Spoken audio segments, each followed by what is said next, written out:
안녕하세요. 메이드형 성형외과의 박수연 원장입니다. 오늘은 지난 영상에서 요즘 굉장히 핫하다고 하는 실루엣 소프트에 대해서 말씀드린 적이 있었는데요.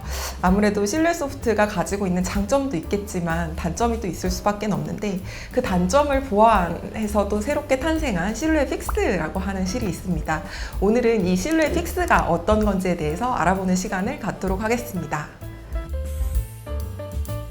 실루엣 픽스는 결국 얼굴 리프팅을 하기 위한 어떤 리프팅 실 중에 하나이기는 합니다. 기존의 실루엣 소프트가 가지고 있었던 굉장히 가는 실인데 조금 힘을 좀 강하게 받쳐줘야 되는 부분에 있어서 다소 아쉬운 점이 있었던 게 사실인데요. 실루엣 픽스는 그 단점을 보완을 해서 기존에 우리가 조금 더 유용하게 사용하였던 PDO라는 재료를 활용을 해서 피부를 당겨줄 수 있게 나온 실입니다. 이 방법은 좀 수술을 받기는 조금 어렵고, 실루엣 소프트 단독으로는 조금 효과가 좀 아쉬웠던 환자분들한테 굉장히 많은 인기를 좀 얻고 있는데요. 특이하게 실이 이렇게 음각으로 형성이 되어 있어서 굉장히 굵은 실이 얼굴에 들어가서 얼굴에 크게 이물감 없이 고정을 시켜줄 수 있다는 장점이 있습니다.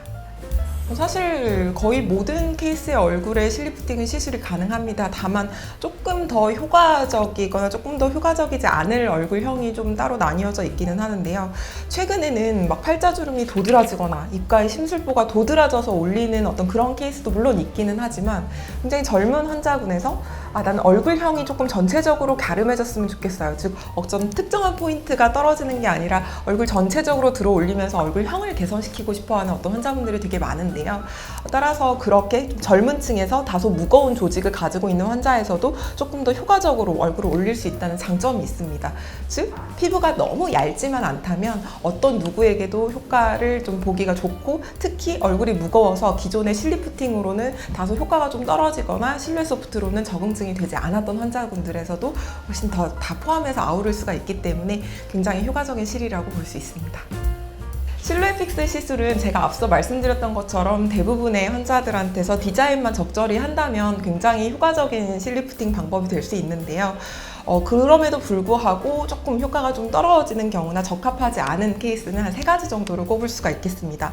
첫 번째로는 피부 탄력이 너무 떨어져 있거나 과도하게 이렇게 피부에 처짐이 심해서 정말 피부에 절개를 동반을 해야 하는 안면 거상을 좀 적응증을 하는 환자의 경우에서는 다소 효과가 조금 아쉬움이 있을 수 있겠습니다.